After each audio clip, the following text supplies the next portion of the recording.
Boa noite, meus irmãos. A graça e a paz de nosso Senhor e Salvador Jesus Cristo esteja aí no seu coração, na sua vida, também junto com a sua família, né? Nós estamos aqui nessa quarta-feira, 20 de maio de 2020, nessas nossas experiências de glorificar o nome do Senhor nosso Deus. Minha palavra nessa noite está baseada em Ezequiel, capítulo 34, a partir do versículo 11 em diante. Vamos fazer essa leitura então, todos nós, Ezequiel, capítulo 34, a partir do versículo 9 até o versículo 14. Ezequiel 34, do 11 até o 14. Diz assim o nosso texto: Porque assim diz o Senhor Deus, eis que eu mesmo procurarei as minhas ovelhas e as buscarei. Como o pastor busca o seu rebanho, no dia em que encontra as ovelhas dispersas, assim buscarei as minhas ovelhas.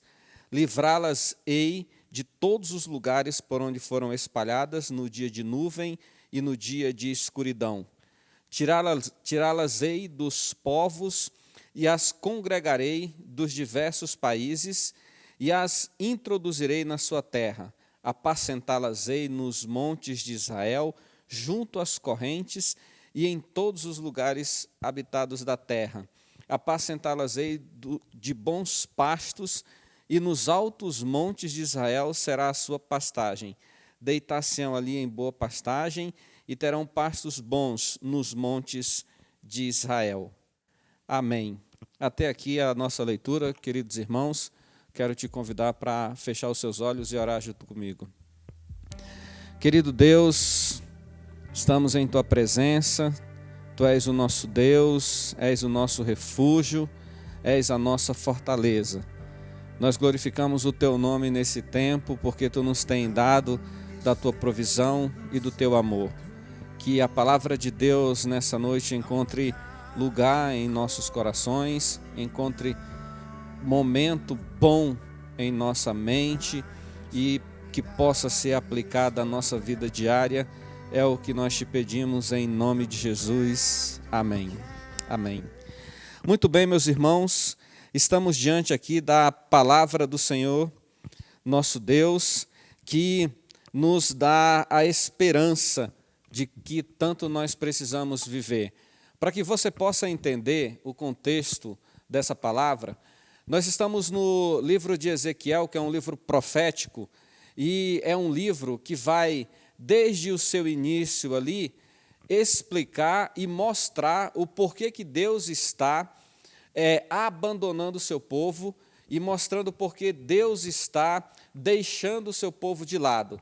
Então, quando você começa ali no capítulo 1, 2 e 3, que começa ali o chamamento do profeta Ezequiel, as primeiras palavras dele e a convocação dele, quando nós começamos ali, a partir dali, você vai ver Deus explicando até a altura ali do capítulo 15, capítulo 16, é Deus falando do que foi que deixou ele de maneira decepcionado com o povo, de maneira a virar o seu rosto, né? O capítulo 15 e o capítulo 16 vai ser o auge dessa manifestação de Deus contrária ao comportamento do povo e ao comportamento das pessoas, né? E daí por diante, ele vai começar uma sequência de falar contra aqueles que estão fazendo mal ao seu povo. Ele vai começar uma sequência de dizer, né, que aqueles que estão fazendo mal ao seu povo irão responder por isso,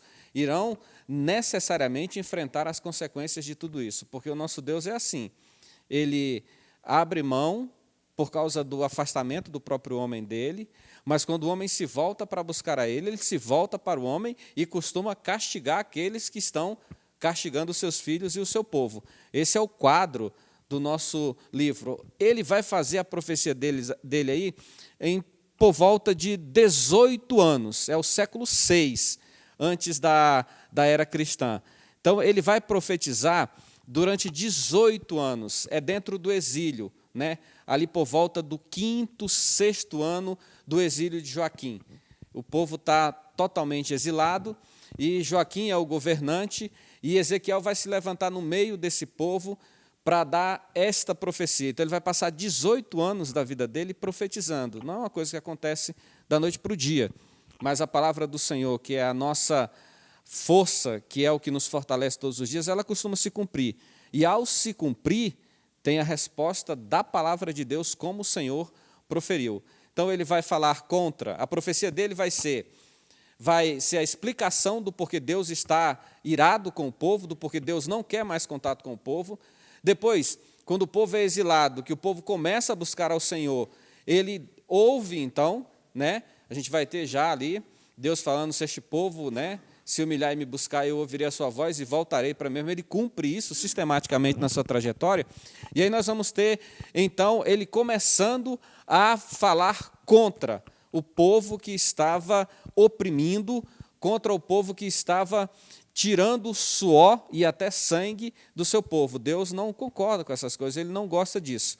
Então, nós vamos ter o Egito sendo mais uma vez alvo da força do Senhor, porque está oprimindo o povo. Nós vamos ter a Síria, nós vamos ter os reis Amon, Sidom, Tiro. Todos eles vão enfrentar a mão do nosso Deus, porque estão oprimindo o povo, estão tirando tudo que podem, né, até o sangue do povo, dentro do exílio, dentro do sacrifício. E aí, nós vamos chegar no capítulo 34. O capítulo 34 é a gota de esperança, né? É a palavra de esperança que o profeta Ezequiel vai dar para o povo, né? Essa trajetória bonita, eu não sei se você consegue acompanhar junto comigo, mas eu fico fascinado toda vez que eu olho para essa profecia, porque Deus está dizendo assim: buscarei o meu povo em todos os lugares, aonde eles estão, né? E os que estiverem fazendo, eu vou resgatá-los e vou trazer para perto de mim. Sou eu quem vou levar eles para os altos montes de Israel, é onde tem a melhor pastagem, né? E eles serão apacentados, eles serão cuidados, né? A palavra apacentar é cuidar. Eles serão cuidados por mim. Eu congregá-los-ei, ajuntarei, né, perto de mim. E eles terão comida, pastagem, e eles terão um campo verdejante para descansarem. E eles terão o descanso, o alimento e o cuidado de que tanto eles precisam e de que tanto eles passaram esse tempo carente e necessitando. Isso é a palavra de refrigério que o profeta Daniel vai dar para o povo, e depois isso de fato vai acontecer. Deus vai resgatar todos eles, vai ajuntar no mesmo lugar e vai cuidar, e vai amar, e vai fazer tudo aquilo que ele promete com a sua palavra. Qual é a minha reflexão para você nessa noite, aquilo que eu quero deixar como compartilhamento para você nessa noite? É o cuidado do Senhor, em que é Ele que dá a nossa provisão. Sabe de uma coisa, queridos irmãos? O que faltava na nossa história e o que faltava na nossa vida era a salvação, né? Era a única coisa que estava faltando. Quando Jesus veio, isso também deixou de faltar. Mas tudo isso foi provisão de Deus para a nossa vida.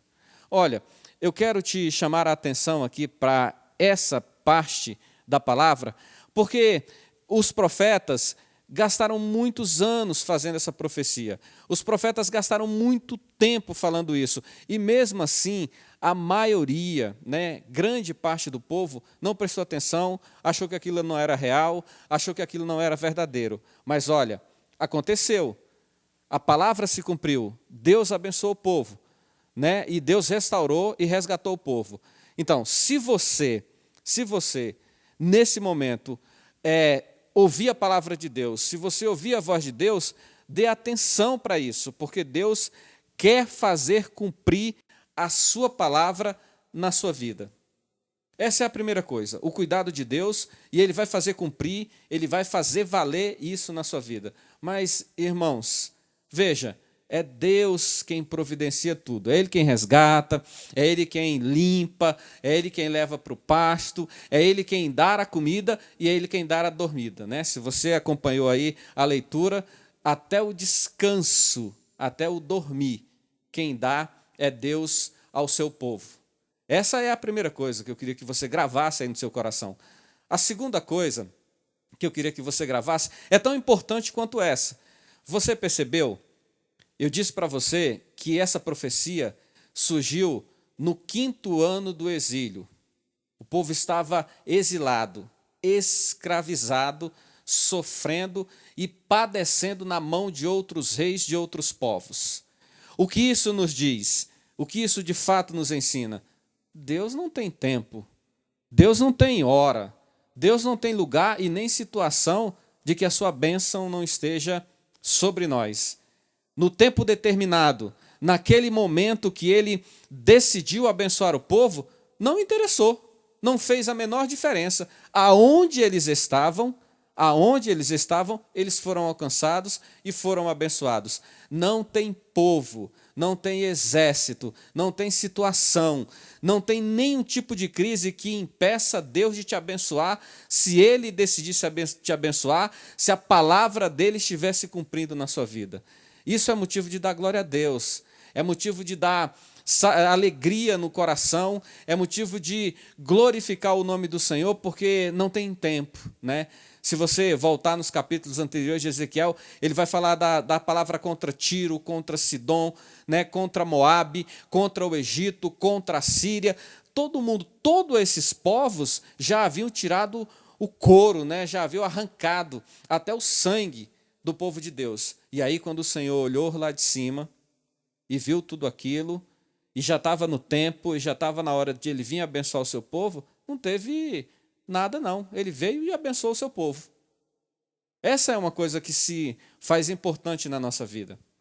A terceira coisa que eu queria te dizer sobre essa profecia e sobre esse cuidado que o Senhor tem por nós, é que o que aconteceu aqui foi Deus usando o profeta para falar ao povo. Usando o profeta para falar ao povo. Deus estava anunciando ao povo e aliviando o povo do seu sofrimento. O que isso nos ensina? Né? O capítulo 34, como todos os outros capítulos do livro, e em alguns isso se repete mais vezes, é assim: veio a mim a palavra do Senhor dizendo, filho do homem. É sempre assim, veio a mim a palavra do Senhor. Bom, o que eu estou te dizendo com isso é que a palavra do Senhor está nas tuas mãos. A palavra do Senhor está contigo. Deus já está falando contigo. Já está dizendo. Da mesma forma que no passado ele usou a profecia para falar conosco, hoje ele usa a sua palavra para falar conosco e nos confortar. Não é bonitinho? O Evangelho de Mateus dizia assim, não andeis ansiosos com o que haveis de comer e de beber. Não é lindo, não é maravilhoso o apóstolo dizer, vós sois nação santa, sacerdócio real? Não é lindo Jesus dizer, nem um fio de cabelo da vossa cabeça cai sem que eu esteja cuidando? Não é maravilhoso? Eu sou o bom pastor, né? Jesus falar no Evangelho de João, eu sou o bom pastor e o bom pastor dá a vida pelas ovelhas. Essas coisas são promessas de Deus para a nossa vida. E Ele vai fazer cumprir. E sabe qual é a coisa mais maravilhosa em tudo isso? Não importa, não tem a menor importância seu momento, sua situação, aquilo que você está passando, aquilo que você está vivendo. Deus vai fazer valer a sua graça e a sua misericórdia sobre a sua vida, porque é da palavra dele, né? O apóstolo Paulo vai dizer que a medida será sacudida, recalcada e transbordante, que Deus vai abençoar. Deus vai fazer a bênção dele chegar sobre a sua vida. Uma quarta palavra que eu quero deixar aqui para você refletir para o teu coração é que Deus ouviu lá, viu a situação do povo no exílio, viu o sofrimento deles e se compadeceu, né? Veio para poder abençoar o povo, para poder resgatar o povo e para poder tirá-los da escravidão e do Egito. O que a palavra de Deus nos ensina, então? O que ela está nos dizendo? De que nós somos o povo dele. O povo dele. Irmãos, é de saltar de alegria você ler uma profecia como essa do capítulo 34, a partir do verso 11 ali. Deus dizia assim: congregá-los-ei, resgatarei eles de onde eles estiverem e os trarei para perto de mim. Oh, glória a Deus por isso. Glória a Deus por isso. E aí, não importa onde você está. Não importa aonde você está. Quem te resgata, quem te traz é Deus. E nós somos o povo dele. Essa é a grande bênção, né? Essa é a coisa maravilhosa para a nossa vida, é que é a grande bênção de Deus para nós, é que Ele nos resgata de onde nós estivermos e nos traz para perto dEle para congregar.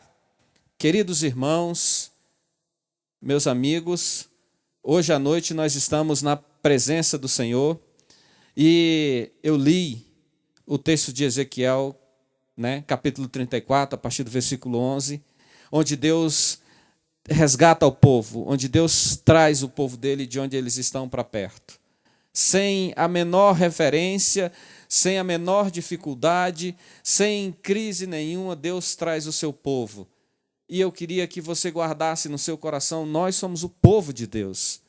Nós somos o povo de Deus. A profecia não é vencida, porque Deus não vence. A profecia não é passada, porque Deus não tem passado. Deus não tem presente, Deus não tem futuro, Deus é Deus. A gente canta até uma música, né? Se Deus fizer, Ele é Deus. Se não fizer, é Deus também. Não vai fazer diferença nisso aí, né? Então, eu queria que você aplicasse para o seu coração essa palavra, que você guardasse ela, mas guardasse isso com muita convicção no seu coração. Deus é Deus e nós somos o seu povo. Nós somos o povo de Deus. Somos a nação santa, o sacerdócio real, como nos diz o apóstolo Pedro, povo exclusivo de Deus, separado por Deus para o aperfeiçoamento da vida e da fé e para as grandes obras neste mundo. Que Deus possa, meus irmãos, nos abençoar nesse tempo, que Deus possa nos guardar. Eu quero encerrar minha reflexão nessa noite orando com você, colocando a sua vida diante de Deus. Eu queria que você fechasse os seus olhos aí nesse momento. Bondoso Deus, nós te exaltamos, nós glorificamos o teu nome, nós te rendemos graça. Ezequiel profetizou 6 séculos antes da volta do Senhor Jesus, da vinda do Senhor Jesus a este mundo. E quando o Senhor Jesus veio, confirmou cada palavra daquilo que estava proposto. E quando Ele me alcançou, quando Ele alcançou os meus irmãos, Ele nos prometeu coisas muito maiores do que os profetas tinham. Tua palavra vai nos dizer que nem em sonhos, e somente por sonhos e imagens, eles conseguiram entender e ver o que foi proposto por nós. Hebreus nos alenta e nos dá o conforto de que no seu tempo, na hora certa, o Senhor vai abençoar. Eu quero te pedir, ó Deus, uma bênção pelo nosso país. Senhor, morreram mais de 800 pessoas de ontem para hoje, por conta da pandemia que nós estamos vivendo, por conta dessa doença. Todos os dias morrem milhares e milhares de pessoas, ó Deus, no mundo todo. Nós estamos rogando e te pedindo uma bênção sobre o planeta, uma bênção sobre o mundo, Senhor, uma bênção sobre nossa nação. Senhor, abre a mente dos infectologistas, da ciência, para que eles encontrem uma vacina. Senhor, abre a mente daqueles que estão com os segredos ocultos e guardados, impedindo que essa vacina apareça logo. Ó Deus, abre a mente daqueles que podem gastar muito mais para promover uma vacina. Eu não sei, Senhor, porque nós somos humildes, somos pessoas simples nesse mundo, estamos à mercê do que as nossas autoridades decidem e fazem. Mas, ó Deus, a autoridade maior é o Senhor, e como autoridade maior da minha vida, da nossa vida, eu quero te pedir em nome de Jesus que tu abençoe o Brasil e abençoe o mundo e receba toda a honra e toda a glória em nome de Jesus. Querido irmão, querida irmã, Deus te abençoe aí, viu? Sua quinta-feira, sua sexta-feira, seu sábado e seu domingo. Eu quero te abençoar esses dias, que Deus possa te guardar e te proteger todos os dias, em nome de Jesus. Amém.